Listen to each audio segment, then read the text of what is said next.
right, so special thanks to Vicseed for sending us their magnetic car phone mount. Logo on the side, nothing else really around the box. Back just has the model number, which is the CTVK53, and net weight is 90 grams.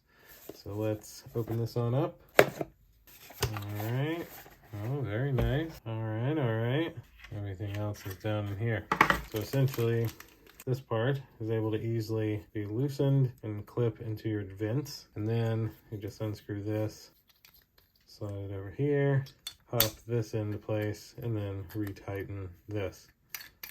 And then with that stuck in your vent, you're just able to throw your phone on and off if you have a MagSafe iPhone. Now, if you don't have a MagSafe iPhone, they help you out with that. So they give you everything needed to clean the screen and put one of these little metal plates on your phone or on your phone case. They even got measurements here, set for the box, and a full guide on everything. So if you don't have a MagSafe iPhone, you can help turn your phone into one. And if you do, you can just set this right up in your car, put it in your vents, and throw your phone on, and you're good to go. So thanks to Vicseed for sending this to me.